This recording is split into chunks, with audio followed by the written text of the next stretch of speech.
లలిత టాక్స్కి స్వాగతం అండి. ఈరోజు వీడియో ఏంటంటే, మొన్న 2 భాగాలు ఒక స్టోరీ 2 భాగాలు చెప్పుకున్నాం కదా. ఈరోజు 3వ భాగం అండి. అది జరిగిన కథ ఏంటంటే, పరంధామయ్య కూతురు సుబ్బలక్ష్మికి పెళ్లి కాకముందే ప్రెగ్నెంట్ అయిందని తెలుసుకున్న పరంధామయ్య కూతురికి అర్జెంటుగా పెళ్లి చేయాలి అనే నిర్ణయం తీసుకుంటాడు. సుబ్బలక్ష్మిని చూసుకోవడానికి పెళ్లి కొడుకు వస్తాడు. వాడు ఉత్తి కట్నం పిచ్చాడు. ఓ రకంగా చెప్పాలంటే తిక్కానందం అనుకోవచ్చు. ముందు కట్నం గురించి చెప్పండి, మీ అమ్మాయిని తర్వాత చూస్తాను అంటాడు. సుబ్బలక్ష్మి ప్రెగ్నెంట్ అని ఊరిలో తెలియకుండా ఉండాలంటే తిక్కానందమో బ్రహ్మానందమో ఎవడో ఒకడు తన ఇంటి పరువు నిలబడాలి అంటే కూతురి మెడలో అర్జెంటుగా తాళి పడాలి అనే ఆలోచనతో కట్నం కట్నం అని కాకిలా అరుస్తున్న పెళ్ళికొడుకు తిక్కానందం తిక్క కుదిర్చేలా తను ఇచ్చే కట్నం చిట్టా చెబుతాడు పరంధామయ్య. తర్వాత ఇంకా మీ అమ్మాయిని పిలిపించండి, నేను చూస్తాను, నాకు మీ కూతురు కోమలాంగిని చూడాలని ఆత్రంగా ఉంది అంటాడు పెళ్ళికొడుకు. చూడు బాబు, జీవితంలో పైకి రావాలంటే కావలసిన సూత్రం ఆత్రం కాదు నాయన, శాంతం. శాంతమో నిశ్రాద్ధమో. ముందు మీ అమ్మాయిని చూపించండి అంటాడు పెళ్లి కొడుకు. అంతవరకు జరిగిందండి. మిగతా కథ ఇప్పుడు చెప్పుకుందాం. కట్ చేస్తే పెళ్లి కొడుకు అడిగేదానికి సరిగా సమాధానం చెప్పు. ఏదైనా గొడవ పెట్టుకున్నావో 4 చీరేస్తా. ఆ అబ్బాయి అవతల ఎదురు చూస్తున్నాడు. పద. అమ్మా, వాడు నాన్నతో మాట్లాడుతున్నప్పుడు నేను విన్నాను. వాడు ఉత్తి తిక్క చచ్చినోడిలా ఉన్నాడు. ఆ తిక్కానందంగానే నేను చచ్చినా పెళ్లి చేసుకోను. మంచోడిని చూసి చేసిందాక నువ్వు ఆగి చచ్చావా? నువ్వు చేసిన ఘనకార్యం ఊరిలో తెలియకముందే నీ మెడలో తాళి పడాలి, లేకపోతే అల్లరిపాలైపోతాం. ఊరిలో తలెత్తుకు తిరగగలమా? నోరు మూసుకుని చెప్పింది చెయ్యి. కట్ చేస్తే, చూడు నాయనా, మా అమ్మాయి నిప్పు, మీ అమ్మాయి నిప్పు అయితే నేను పప్పు. నువ్వు అలా మాట్లాడకూడదు నాయనా, చాలా తప్పు. ముందు నాకు ఇస్తారా కాఫీ ఓ కప్పు? ముందు నీకు ఆస్తిపాస్తులు ఏమన్నాయో చెప్పు. నాకైతే తెలీదు. ఇప్పుడు మా నాన్నకు ఫోన్ చేసి అడిగాను అనుకో, తీసుకుంటాడు కాలి చెప్పు. సుబ్బలక్ష్మి, ఆస్తిపాస్తుల సంగతి నీకెందుకే? చూడు నాయన, అది చిన్నపిల్ల, దానికి ఏం తెలియదు. నువ్వేం అనుకోకు. చిన్నపిల్లైనా నేను మీ అమ్మాయిని పిల్లి పిల్లలా చూసుకుంటాను. మా అమ్మాయిని ఏమైనా అడగాలంటే అడుగు బాబు. మీ ముందు మీ అమ్మాయితో మాట్లాడాలంటే నాకు మాటలు తడబడతాయి అత్తయ్య గారు. అప్పుడే అత్తయ్య ఏంట్రా చెత్తన.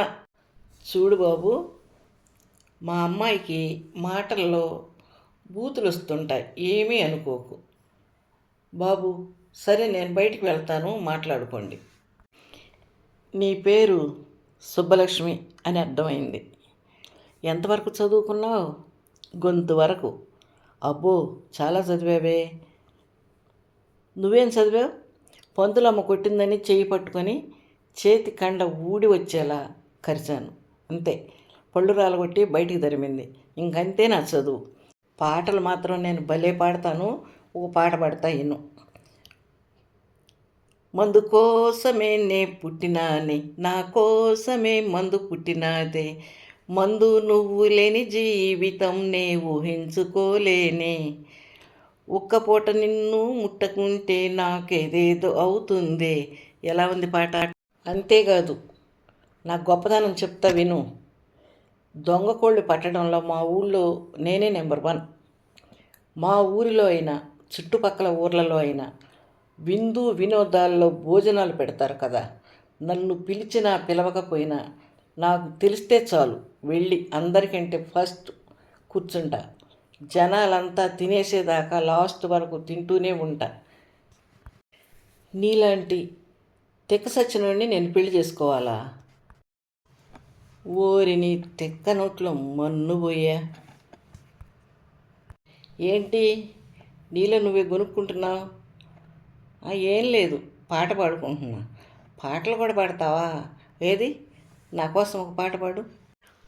₹1 ఇచ్చాడు ఆడికి రమ్మని అన్నాడు, ₹10 ఇచ్చాడు పక్కకి రమ్మని అన్నాడు, ఆడికి రమ్మని ఈడికి రమ్మని. ఆపావే, పాడు, పాడుకో ఇలా. నన్ను నన్ను నిన్ను తల్లిని చేశాడు. ఈసారి ఎవడు రమ్మన్నా సరే, ఎక్కడికి రమ్మన్నా సరే, ₹10 ఇచ్చినా ₹1 ఇచ్చినా ఆ పైసలు తెచ్చి నా చేతిలో పెట్టాలి. సరేనా? ఏంటలా నోరెళ్ళబెట్టి కళ్ళు మిటకరించి చూస్తున్నావు? గుర్తుందా? ఈసారి ఎవరు ₹1 ఇచ్చినా, ఎవరు ₹10 ఇచ్చినా నాకే ఇవ్వాలి. ఓకేనా? అవును, అడగటం మర్చిపోయా. నీ వయసు ఎంత? 3వ నెల. ఏంటి నీకు 3వ నెల? అంటే నా వయసు నాకు తెలీదు. 3వ నెల అనుకుంటున్నా. ఏమో, నాకు తెలియదు, మా అమ్మని అడుగు. ఇంతకీ నేనంటే నీకు ఇష్టమేనా? కష్టమే. ఇష్టమైనా కష్టమైనా తప్పదుగా. అవును, నీకు పెళ్ళయిందా? ఊరి తిక్క సచ్చినోడా, నిన్ను పండబెట్టి తొక్కిన పాపం లేదురా. నీలాంటి తిక్క సచ్చినోడినా నేను చేసుకోవాలి?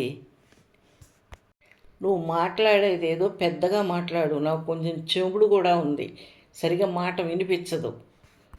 అవును, నీకు కూడా చెవుడా? నీకు పెళ్ళయిందా అని అడుగుతున్నాను కదా, సమాధానం చెప్పవే. అయిందా? ఎంతమంది మొగుళ్ళు? నువ్వు గనక నా మెడలో తాళి కడితే 2 అవుతారు. అదేంటి అలా విసురుగా వెళ్ళిపోతున్నావేంటి తుర్రుమని? కట్ చేస్తే మాట్లాడుకోవటం అయిందా నాయన? అదేంటి నేను మాట్లాడుతూనే ఉన్నాను, తుర్రుమంటూ బుర్రు పిట్టలా బయటకు వచ్చేసింది మీ అమ్మాయి. సరే కానీ మావయ్య గారు, మీరిచ్చే కట్నం నచ్చింది, మీ అమ్మాయి నచ్చింది. ఈ పూటే పంతులు గారి దగ్గరికి వెళ్ళి ముహూర్తాల విషయం మాట్లాడరండి. అర్జెంట్ అంటే అర్జెంట్ అంతే. చూడు నాయన, నాకు నీకంటే అర్జెంటుగానే ఉంది. నేను ఇప్పుడే వెళ్తాను. ఇప్పుడే వెళ్ళి వారంలోపే పెళ్ళి జరిగేలా ముహూర్తాలు పెట్టించి వస్తాను. సరేనా? మిగతా కథ రేపటి భాగంలో చెప్పుకుందాం. మీకు కనుక నా వీడియో నచ్చితే లైక్ చేయండి, షేర్ చేయండి, కామెంట్ చేయండి, సబ్స్క్రైబ్ చేయండి, గంట సింబల్ని క్లిక్ చేయండి. నెక్స్ట్ వీడియోలో మళ్ళీ కలుసుకుందాం. అంతవరకు సెలవు. నమస్తే.